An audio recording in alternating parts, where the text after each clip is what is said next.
नमस्कार दोस्तों, हमारे इस चैनल में आपका दिल से स्वागत है। आज बात करेंगे विद्या बालन के बारे में। विद्या बालन एक बहुत प्रसिद्ध अभिनेत्री है और बॉलीवुड की सबसे महंगी अभिनेत्रियों में से एक है। वह हिंदी, बंगाली और मलयालम भाषा की फिल्में कर चुकी विद्या बालन का जन्म 1 जनवरी 1979 को चेंबूर, मुंबई में तमिल परिवार में हुआ। उनके पिता पी.आर. बालन डीजी केबल के उपाध्यक्ष और उनकी माता सरस्वती बालन गृहिणी है। उनकी एक बहन भी है जिनका नाम प्रिया बालन है। विद्या बालन का मूल दक्षिण भारत के तमिलनाडु से है। वह तमिल ब्राह्मण परिवार से ताल्लुक रखती है। भले ही उनका मूल तमिलनाडु है, लेकिन मुंबई के चेंबूर इलाके में विद्या का पालन पोषण हुआ और saint Anthony girls high school से उन्होंने प्राथमिक शिक्षा ग्रहण की। सेंट जेवियर कॉलेज से अपनी पोस्ट ग्रेजुएशन उन्होंने समाजशास्त्र विषय में पूरी की।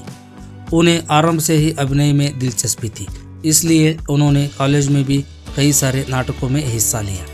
नृत्य में उनकी इतनी अधिक दिलचस्पी थी कि उन्होंने कर्नाटक नृत्य की पूरी शिक्षा ली। किशोरावस्था से ही वह फिल्मों में करियर बनाना चाहती थी। 16 साल की उम्र में 1995 में सबसे पहले हम पांच नामक टेलीविजन कमर्शियल में उन्होंने एक्टिंग की। उसका निर्माता एकता कपूर थी। हम पांच में राधिका का किरदार निभाते हुए उन्होंने अपने करियर की शुरुआत की, जहां लोगों ने उनके हुनर को पहचाना। उनकी फिल्मी करियर की शुरुआत 2003 में आई बंगाली फिल्म भालो ठेको से हुई। भले ही अपने करियर की शुरुआत उन्होंने एक बंगाली फिल्म से की, लेकिन उन्हें बड़े पर्दे पर पहचान 2005 में फिल्म परिणीता के साथ उन्होंने बॉलीवुड में डेब्यू किया, जिसमें उनके साथ सैफ अली खान थे और इस फिल्म की प्रशंसा आलोचकों ने भी की। फिल्म में उनके अभिनय को देखते हुए उन्हें फिल्म फेयर के बेस्ट फीमेल डेब्यू अवार्ड से सम्मानित किया गया। फिल्म परिणीता में सफलता हासिल करने के बाद वे बॉलीवुड में एक नए चेहरे के रूप में उभर कर आई, परंतु उनको समाज के साथ साथ कुछ डायरेक्टर्स की भी कुछ आलोचनात्मक हरकतों का शिकार होना पड़ा। अपने जीवन से जुड़ा एक बुरा हादसा उन्होंने खुद ही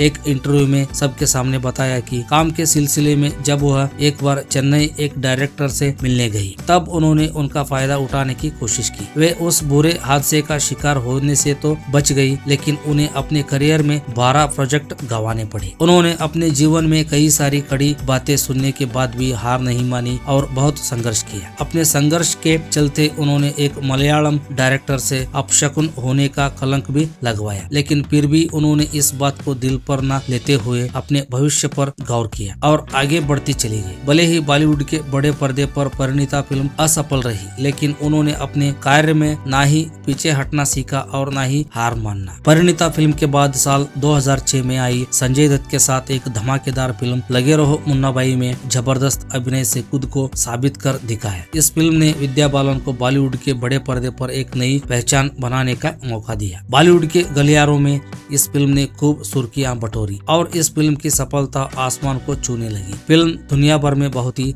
सफल रही। साल 2007 में विद्या की 5 फिल्में रिलीज हो गई। मणिरत्नम द्वारा निर्देशित फिल्म गुरु, जो साल 2007 में रिलीज हुई, उस फिल्म में उन्होंने एक अपाहिज की भूमिका निभाई, जिसके लिए उन्हें बड़े पर्दे पर काफी सराहना प्राप्त हुई। इस फिल्म में भी विद्या बालन को बड़े पर्दे पर एक अलग मुकाम हासिल करने में सहायता दी। साथ ही यह फिल्म बॉलीवुड के गलियारों में कई दिनों तक छाई रही और सफल भी रही। साल 2007 में एक ही नहीं बल्कि उनकी एक और फिल्म रिलीज हुई, जिसका नाम सलाम-ए इश्क ए ट्रिब्यूट टू लव था। इस फिल्म में कई सारे स्टार थे, इसलिए यह मल्टी स्टारर फिल्म थी। बड़े पर्दे पर इस फिल्म में उन्होंने कुछ ज्यादा कमाल दिखाकर दर्शकों को आकर्षित नहीं किया। वही 2007 में 2 फिल्मों में अपना कमाल दिखाने के बाद उन्होंने तीसरी फिल्म में कदम रखा, जिसका नाम एकलव्य दी रॉयल गार्डन था। बॉलीवुड के गलियारों में इस फिल्म ने भी ज्यादा सफलता प्राप्त नहीं की और न ही यह लंबे समय तक बॉक्स ऑफिस पर टिकी रही। अभी यही पर खत्म नहीं हुआ, क्योंकि उनकी चौथी फिल्म जिसने बॉक्स ऑफिस पर बेहतरीन प्रदर्शन के साथ विद्या बालन का नाम रोशन कर दिया, उसका नाम है बेबी था। इस फिल्म में वह बॉलीवुड सुपरस्टार अक्षय कुमार के साथ लीड रोल में दर्शकों को आकर्षित करती नजर आई, परंतु यह भी मल्टी स्टारर फिल्म थी। इस फिल्म ने भी विद्या बालन के एक अलग और बेहतर अवतार को दिखाने का मौका प्रशंसकों को दिया। दिया। साल 2007 की समाप्ति होनी अभी बाकी थी, क्योंकि अभी उनके करियर ने नई छलांग लगानी शुरू ही की थी और 2007 का अंत उन्होंने एक बेहतर अभिनय के साथ फिल्म भूल भुलैया के रूप में किया। इस फिल्म में उन्होंने एक मल्टीपल कैरेक्टर वाला किरदार निभाया। उनका यह किरदार प्रशंसकों को बेहद पसंद आया। उन्होंने उनको फिल्म फेयर अवार्ड का हकदार बना दिया। धीरे धीरे उनकी कामयाबी बढ़ती रही और साल 2009 में विद्या बालन ने अमिताभ बच्चन के मां का रोल निभाया, जिस फिल्म का नाम था पा, जहां एक तरफ अभिषेक बच्चन उस फिल्म में एक अलग किरदार में नजर आए, वही विद्या बालन एक जिम्मेदार मां का रोल निभाते हुए इस फिल्म में नजर आई। साल 2010 में विद्या बालन ने अपनी एक अलग अंदाज के साथ फिल्म इश्किया से बॉलीवुड के बड़े पर्दे पर धमाल मचाया, जिसमें उनके विपरीत नसरुद्दीन शाह और अरशद वारसी नजर आई। इस फिल्म ने बॉलीवुड गलियारों से लेकर विद्या बालन को प्रशंसकों के बीच में खलबली मचा दी थी। वही 2010 में उनकी बोल्डनेस का इतना अधिक कमाल नजर आया कि साल 2011 में उन्होंने फिल्म डर्टी पिक्चर में इमरान हाशमी, तुषार कपूर और नसरुद्दीन शाह के साथ एक अपने बोल्ड अवतार से सबका मन मोह लिया, जिसके बाद वह भारत में नहीं बल्कि पूरी दुनिया में छा गई। इस फिल्म को विद्या बालन ने बेहद समर्पण के साथ किया और इस फिल्म में उनके बेहतरीन अभिनय की वजह से उन्हें सर्वश्रेष्ठ अभिनेत्री श्रेणी के लिए अवार्ड मिला। साथ ही इस फिल्म को बेस्ट फिल्म जैसा अवार्ड भी प्राप्त हुआ। धीरे धीरे विद्या बालन की कामयाबी आसमान छूती नजर आ रही थी और उन्होंने कई सारी हिट फिल्में बॉलीवुड के बड़े पर्दे को दी। साल 2011 में no one killed Jessica film में समाज की कई सारी सकारात्मक चीजें बड़े पर्दे पर उतार कर रख दी। इस फिल्म में विद्या बालन ने एक पत्रकार की भूमिका निभाई, जो समाज में न्याय लाने की प्रक्रिया में जुटी हुई है। बड़े पर्दे पर शादी के टेढ़े मेढ़े और जटिल संबंधों को भी दिखाने की कोशिश की, जिसे साल 2014 में शादी के साइड इफेक्ट्स के नाम से मशहूर हुई। 2015 में उन्होंने एक सिंगल मदर के रूप में इस फिल्म में अपने खूबसूरत अभिनय से सबका दिल जीता। इस फिल्म का नाम हमारी अधूरी कहानी था, जिसमें विद्या बालन के साथ इमरान हाशमी, राजकुमार राव और अनिल जॉर्ज भी थे। अगले साल 2016 में कहानी 2 लेकर विद्या बालन ने बड़े पर्दे पर फिर से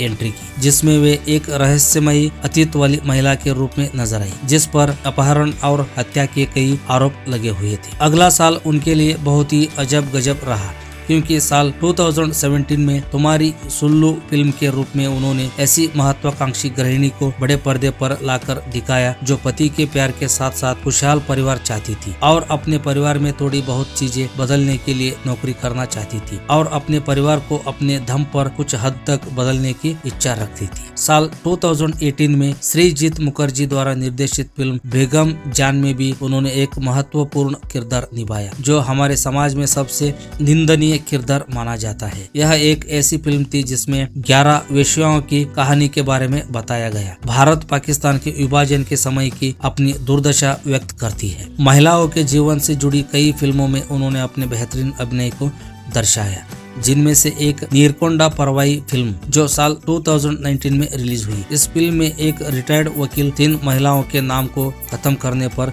तुला हुआ है, वह भी एक ऐसे अपराध के लिए जो उन्होंने कभी किया ही नहीं। उसी साल यानी 2019 की सबसे अधिक चर्चित फिल्म मिशेल मंगल में उन्होंने एक सबसे बेहतरीन किरदार को निभाकर खुद को एक अलग पहचान दी। यह फिल्म पूरी तरह से भारतीय अंतरिक्ष अनुसंधान संगठन के प्रत्यक्ष लॉन्च पर आधारित है। इस फिल्म में विद्या बालन के साथ कीर्ति खुलारी, तापसी पन्नू, सोनाक्षी सिन्हा, अक्षय कुमार, शर्मन जोशी और नित्या मेनन अहम किरदार में नजर आई। साल 2019 की सबसे मशहूर फिल्म की लिस्ट में नंबर 1 पर इस फिल्म ने अपनी जगह बनाई। इस तरफ बॉलीवुड के फिल्मी करियर में उन्होंने अब तक अपनी कुछ बेहतरीन फिल्मों से भारत देश में ही नहीं बल्कि पूरी विश्व के कई देशों में अपनी एक अलग पहचान बनाई है। और विद्या बालन की निजी जिंदगी के बारे में बात किए जाए तो 2012 में सिद्धार्थ राय कपूर से शादी कर ली। सिद्धार्थ राय कपूर जो एनडीटीवी के सीईओ है, उनके साथ विद्या बालन काफी लंबे समय तक रिलेशनशिप में रही। सिद्धार्थ राय कपूर जिनके 2 भाई भी है, जिन्हें